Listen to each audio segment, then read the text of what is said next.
Hey everyone, hope you're doing well. Welcome to Drive Steady. My name is Andy, and in this video I'm reviewing a Nissan GTR 50th Anniversary Edition, a car that pays homage to the original Skyline GTR from 1969. Now this current R35 generation GTR debuted in 2009 and shocked the world with its 7-minute and 29-second Nürburgring lap time. Now the online car communities went absolutely crazy. How can a car with the horsepower and weight of the GTR have such a fast lap time? Porsche even jumped into the mix by claiming Nissan was falsifying the information and that the Nissan GTR was slower than advertised. Now regardless of all the belly aching, the Nissan GTR is a bona fide fast car. Typically referred to by its nickname Godzilla, the GTR won its way into the sports car market by having unbelievable performance, a very cool nameplate, and unique styling. It's difficult to believe that the GTR has been on sale for 12 years now, but continues to offer unbelievable performance, even by today's standards. So in this video, I'm going to review the Nissan GTR and share my thoughts on if it's still a worthy competitor in today's sports car market.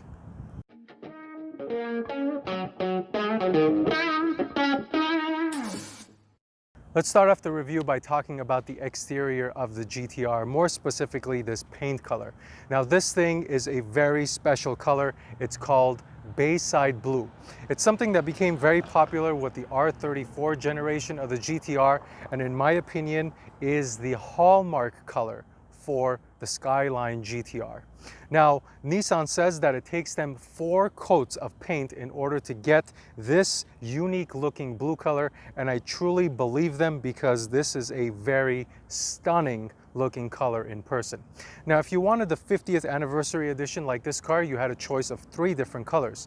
Bayside Blue like this one with a white stripe, then you had Pearl White with a red stripe, and finally Super Silver with a white stripe. Now moving along, let's talk about a little bit more of the intricacies of the design. Looking at the front end, the GTR is a familiar face. I mean, it's been out for over a decade now. So Nissan has done its best to try and refresh and make it look fresh, and I think they've done a good job considering that the design they're working with is pretty old. Now let's jump into a little bit more detail on the front end and talk about this hood. There are 2 functional heat extractors that are nicely shaped. They're like an elongated triangle and take heat out of the engine bay. Now let's move on to the headlights. They've got like this triple LED looking style beam. In addition to that, you've got these daytime running lights, which were a part of the refresh in 2017. Now moving along to the center portion of the front bumper, and there's this humongous grille opening, and it actually reminds me a lot of a Camaro ZL1's opening or a GT500 just because of its overall size. Now the one thing I am going to complain about is that these side vents here that are flanking the center section grille are fake. These are fake vents. They're just plastic. There is no air going through them, which is kind of weird considering that the GTR is such a great performance car. But hey, I imagine that this wasn't really planned for in the original design, so it is what it is. Now moving along to the bottom portion of the bumper, you have this black painted aerodynamic piece which is for downforce and better handling, and it goes underneath the lowest part of the front bumper to provide this spoiler looking function. Now my overall opinion of the front end design of the GTR is that it looks pretty good, and especially considering the fact that it's basically a 12-plus-year-old design is a clue that it will stand up to the test of time. And further evaluating that clue, this car will probably end up being a classic in the future. Now we're looking at the side profile of the GTR, and one of my favorite design elements of this car are the wide front fenders. And the thing I like about them is that they're uniquely shaped. Typically, when you see a wide front fender, they're more circular shaped or rounded shaped, but the GTR has more of a squarish design. So I really like that design element. Moving along from the wide front fenders, there's 2 other things I really like here. this GTR badge with this metal piece side sill. And in addition to that, this venting here, which helps with aerodynamics and moving hot air outside from the engine bay and outside from the brakes. Now, the next thing I wanted to talk about is more of an experience related item for the GTR, and specifically it's the sound the doors make when you open and close them. Now, the opening mechanism is interesting in and of itself. So you push the door handle like so, and then the door pops out and you pull it open like this. So the interesting part starts here. So when I let go of this door handle, listen to the sound it makes.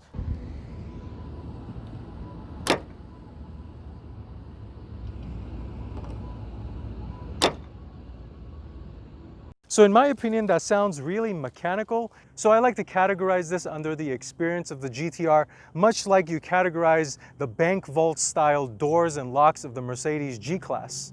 Now let's talk about the wheels of the GTR. These were designed by Rays, and they're the same wheels that you get in the premium trim level, but the difference here in the 50th anniversary package are two things. These trim pieces that are painted in Bayside blue. In addition to that, you have a 50th anniversary insignia here, which I think set off the wheels really nicely and matched the Bayside blue exterior paint. Beyond that, the wheels are 20 inches all around. They're 9.5 in the front and 10.5 in the rear. Now let's move on to what wraps these wheels, the tires. They're Dunlop special made tires for the GTR, 255s up front and 285s in the rear. Now let's talk about the brakes that you get in the GTR. Nissan is giving you steel brakes on the 50th anniversary and the premium level trims because they're saving the carbon ceramics for the Nismo package. But that's not to feel bad, because these brakes are actually really good and impressive. So in the front, you get a Brembo caliper, 6 pistons painted in a beautiful bronze color, biting onto a 15.3-inch rotor. In the rear, it's a 4-piston Brembo brake caliper biting onto a 15-inch rotor. So like I said, even though these are not carbon ceramics, but these brakes are absolutely fantastic. Now I'm on the rear end of the GTR, and the thing that sticks right out at you from back here are the quad rear tail lamps. Now these are a carryover or a refresh of what you saw in the R34 generation, and in my opinion they look absolutely fantastic. And for some reason I feel like if they weren't in this design, it wouldn't qualify as a GTR. Now let's move along from that and let's talk about this wing. This wing is actually really interesting. It reminds me of two different style wings. The first one is the one from the 993 generation turbo models, and the second one, and maybe this is a bias, is the one on the GT350R. I think it looks great. It has a 3-post design, and I'm generally not a fan of 3-post designs, but I think it flows very nicely on this GTR. Now let's talk about the trunk. Now the trunk of the GTR is surprisingly usable. You can open it up with the button on the key, a button on the interior, and also there's a button out down here above the license plate. You pop it open and there's actually plenty of storage. Now the opening isn't the best, and I feel like you can fit a decent amount of luggage if you wanted to take this on a road trip. Now closing the trunk is actually pretty interesting as well, and the GTR has this latch that you pull on, and it allows you to close the trunk without putting your fingerprints on the car. I really like this, and I saw this for the first time in the AMG GTR, and I saw it recently in the C8 Corvette that I reviewed. So I'm really glad that Nissan is putting that in a car that was designed 10 years ago. Now let's move down, and this is where I'm really shaky on some of the execution back here. The 50th anniversary badge. The first thing I'm going to complain about is that it's a sticker. Why is it a sticker? And don't tell me it's for weight savings, because this is a 4,000-pound car. So it's a sticker. I wish it was a trim piece. Even something that's like this Nissan piece here would have been nice. And in addition to that, you already have a 50th anniversary design piece here. Why do you have two things that are saying the same thing within like 2 inches of another? I wish that they would just take this out, maybe extend the racing stripe down here, and just leave the GTR badge here, which looks really cool, and the 50th anniversary badge down here. Now the last thing I want to cover here on the rear end is the exhaust. There's a couple of things I want to cover here, starting off with the tips. Now these exhaust tips are the largest tips I have ever seen on any car. Originally I thought that award went to the GT500, but hands down the GTR tips are the biggest I have ever seen. Now, second, as a part of the 50th anniversary package, you get burnished exhaust tips, and that matches the exterior Bayside blue paint. It's a really nice touch. The next thing is that this is a true quad exhaust. There are 4 pipes. These are not fake tips. All of these lead into 4 different pipes into the exhaust system. And finally, mechanically, this is a titanium exhaust through and through. Now, one thing people complain about is that the exhaust tone is quite tame. So take a listen and let me know what you think.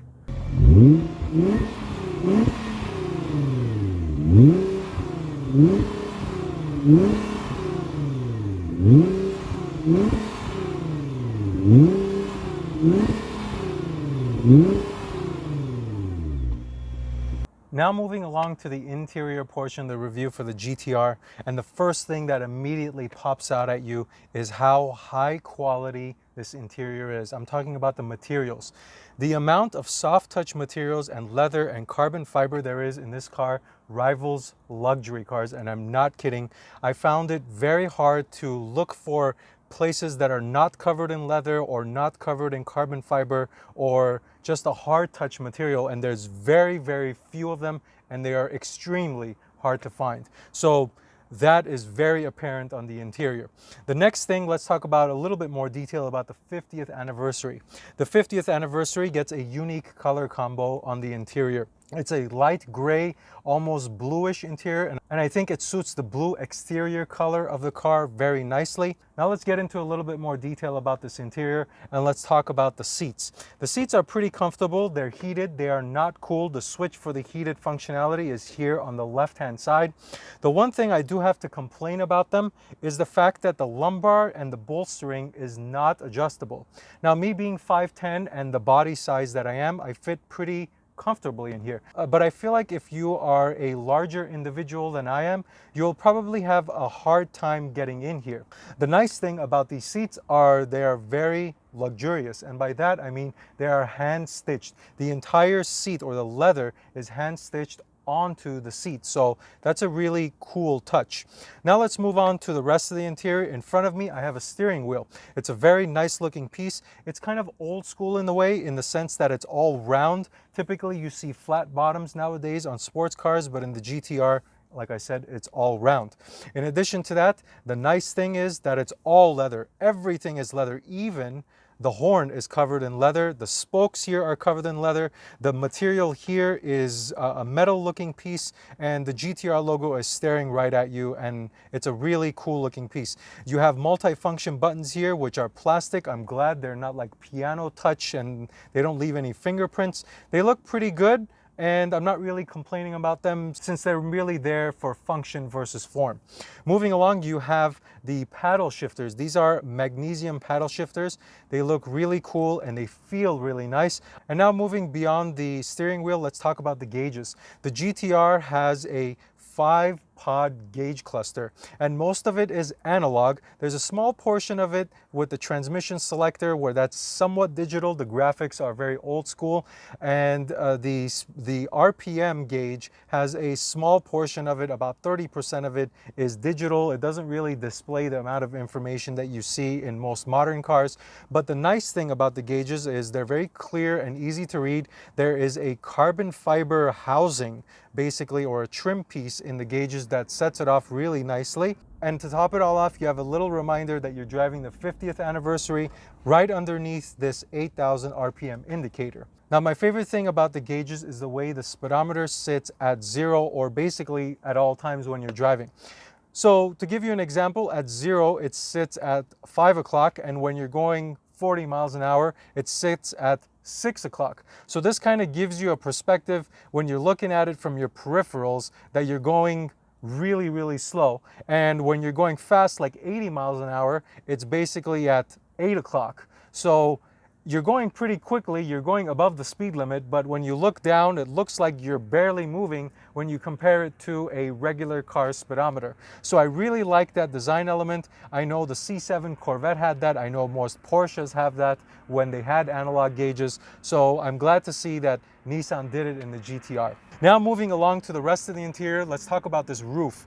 The 50th anniversary gets you Alcantara on the sun visors, which is not really a big deal. I'm not really a big fan of Alcantara anyway, but the piece I am really excited about and I think looks really great is this cross-stitch pattern here in the center section of the roof. I've never seen anything like this in another car. It's a fantastic touch to making this interior that high quality that I was talking about. There's unique touches in here that you don't really see in any other car, or you're not used to in any other car.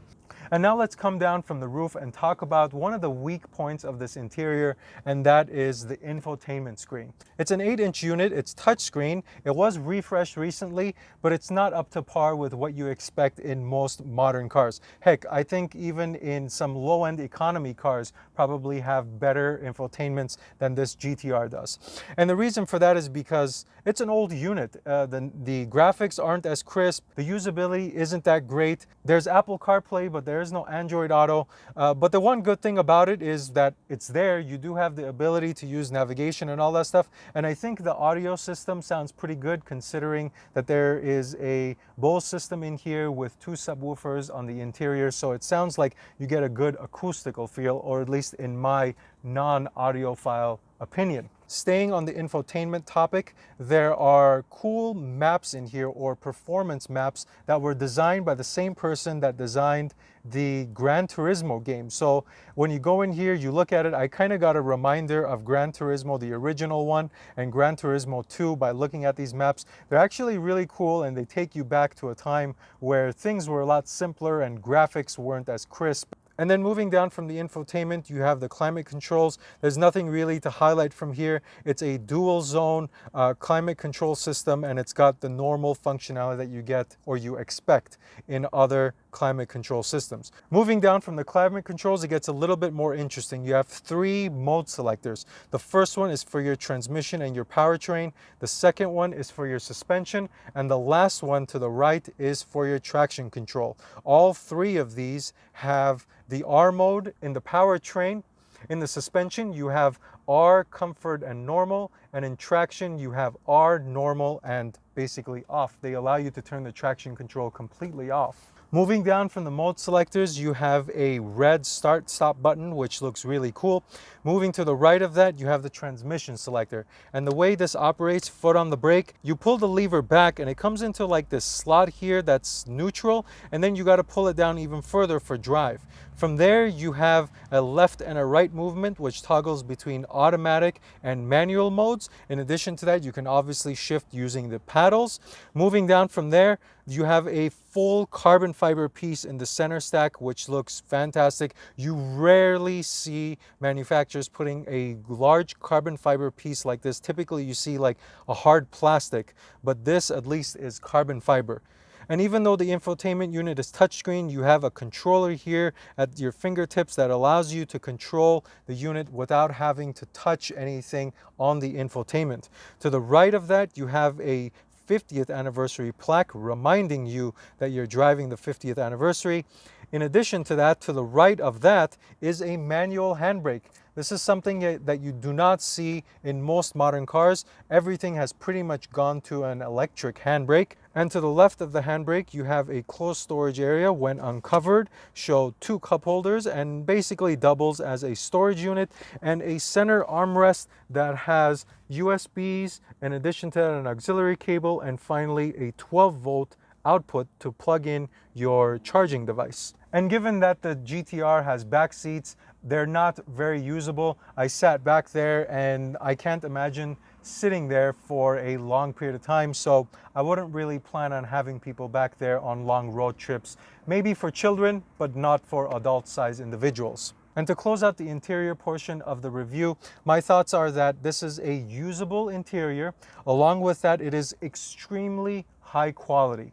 The negatives are that it's lacking with technology, and I'm not surprised about that given that this car is more than a decade old. Now let's talk about the engine details of the GTR, but before I go there, I wanted to point out the pop open or the pop rod style hood holder for this Basically $125,000 car. Anyway, let's talk about the engine now.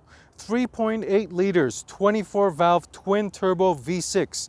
565 horsepower, 464 pounds-feet of torque. Nissan tweaked the turbos for the 2020 model year, and even though they did that, it didn't result in any extra horsepower, but it did make the GTR a little bit more efficient and a little bit more responsive at lower engine revs. The 0 to 60 time was all over the map. I saw a range between 2.9 and 3.2 seconds, but the thing that really surprised me was that the top speed is 194 miles per hour. Now, the GTR's engine is hand-built, and the person who builds it has their name inscribed on the front of the engine. So that's a really cool touch. Separately, if there was an award for engine design, I think the GTR would win something in that category, because the way this thing looks with these pipes going down underneath the engine bay, the intake manifold with the runners and the red hat up here, I think the 6-cylinder design of the GTR engine is actually spot on. Now let's close out the powertrain discussion by talking about the transmission and the 4-wheel drive system. So the transmission in the GTR is a 6-speed double clutch unit. It's one of the older ones on the market now, considering that it's only 6 speeds, and now you've seen 7 and 8-speed double clutch transmissions. And it is very mechanical, as you'll see during the driving portion. There's a lot of clinks and clunks, and you hear the mechanical operation of the transmission inside of the car. But anyway, it's still a fast unit. It's transaxle mounted, and it feeds the 4-wheel drive system. The interesting thing about this 4-wheel drive system is that it operates like a rear-wheel drive. 100% of the power is sent to the rear wheels during normal driving situations.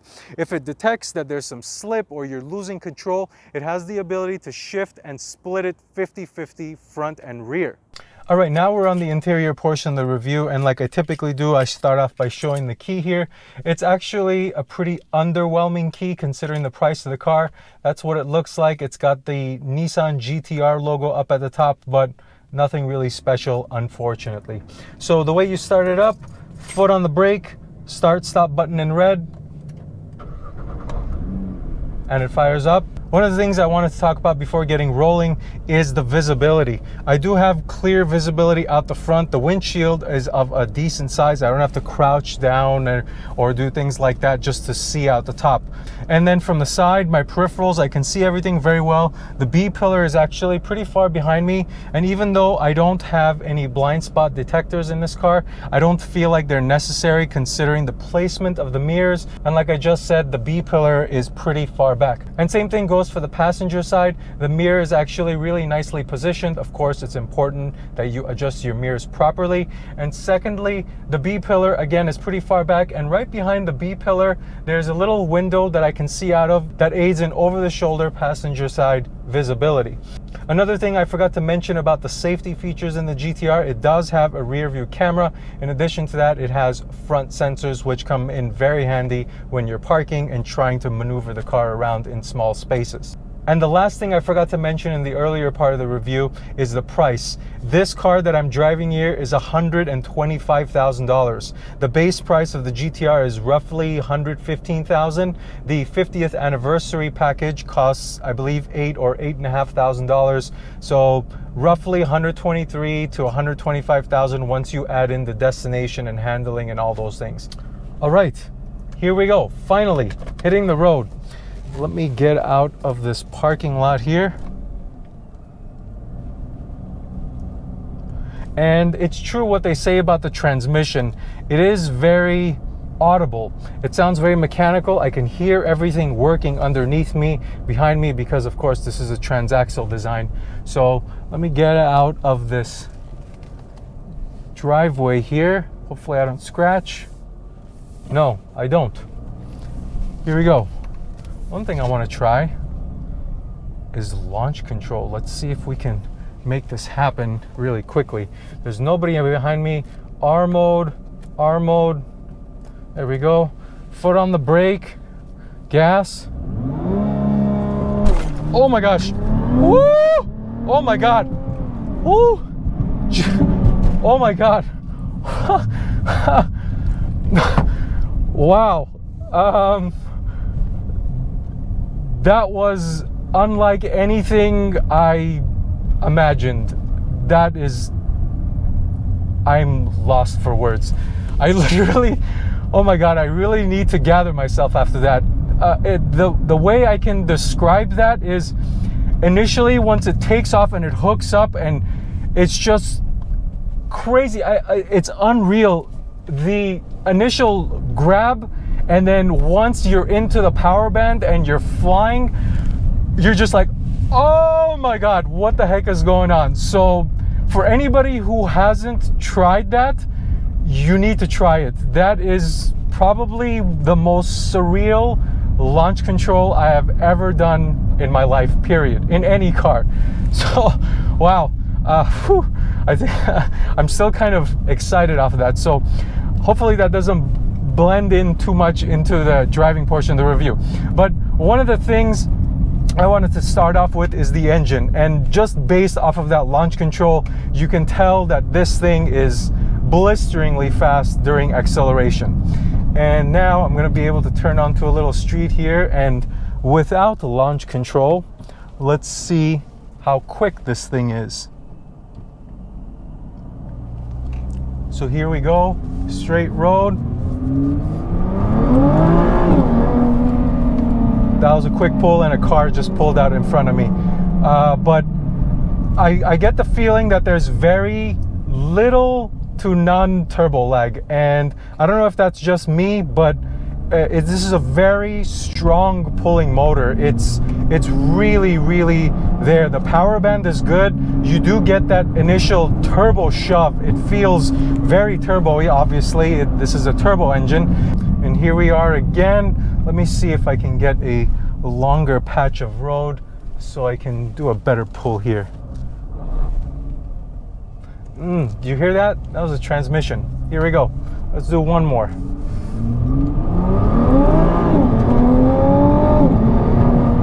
So there is a little bit of turbo lag. I did feel it there. I did feel a little bit there. But once it gets going, it's just the feeling you get once this thing is off and running and all the turbos have spooled up. It's just crazy. It's like, literally, it's like a rocket ship. It takes your breath away.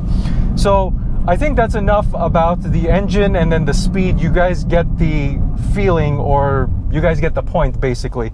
But the next thing I wanted to talk about is the transmission. So the transmission, as I mentioned, is a 6-speed, let me put it in automatic.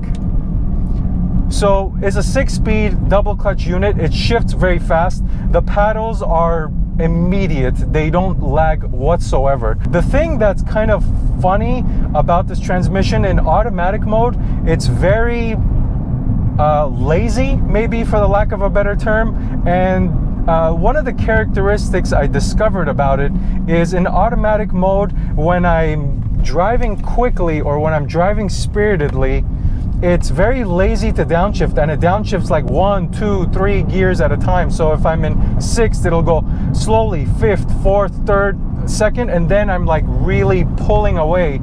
So that's one of the characteristics I discovered about this transmission. Maybe it's just because of its age, and newer transmissions don't really have that type of characteristic, but that's what I noticed in automatic mode here. The thing I do have to complain about is these Dunlops make so much noise. They're really noisy. The road noise just comes into the cabin. I don't know if it's because of this car specifically, but that's the first thing I noticed when I jumped in and I started driving. Even when I'm driving like this in a residential area, going very slow speeds, it's very deafening, and it actually bothers me a lot. But the daily drivability suffers there a little bit because of the tire noise, but overall the comfort level is pretty good. You put it in normal and comfort, all the things in non-R mode, for the lack of a better term, and you just drive this around like a normal car. Of course, fuel economy is probably not the best thing, but it does drive around normal. I'm actually really impressed with the drivability of the GTR, given its power and the sportiness of it. Now, the next and final thing I want to talk about is the steering. This thing has really sharp and precise steering. It's very twitchy. You need very little input. Look at this input. and look at how much the car is moving as a result of that. I'm barely moving this thing a couple degrees to the left and to the right, and it's like twitching. So that's how sensitive the steering is in the GTR. It's not annoying, it's just something that you're gonna have to get used to. So overall, what are my thoughts of the GTR? It's unbelievably fast.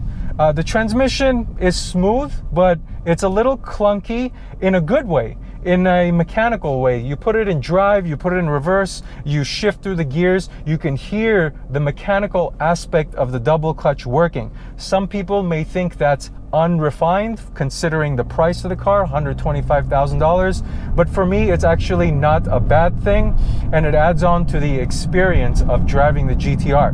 Now, to close it all off, the magic question I asked at the beginning of the video: is the GTR still a worthy competitor in today's sports car market?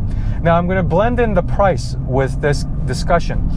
$125,000 buys you two base level, if you can find them, Corvette, mid-engine Corvettes. $125,000 gets you into a 992 911 Carrera S. $125,000 gets you into a lot of other used supercars. So let's just talk new for new. Would I pick this over a C8 Corvette? It depends on what I'm looking for. If I'm looking for value, no. Is the 0 to 60 time on this better than the Corvette? Not really. The Corvette gets it in 2.9 seconds, and the roof comes off in the Corvette, and it's a mid-engine design. So overall, it's a better platform, at least in my opinion. Now, the Carrera discussion. Again, for $125,000, I can get that car in a manual transmission. The engine is behind me again. Sure, you can argue that the 0 to 60 time is probably not as fast as the GTRs, but it's close enough to where you're probably not going to miss it. The one thing that I do think that the GTR will have is the back seats are better. It's really difficult to make an argument for the GTR. I'm not sure what the selling points are. Either you're just a humongous GTR fan, or you're just buying this car because you believe it's going to be a classic. So it's really difficult to come up with an argument about picking this car over a Corvette or a 992 911.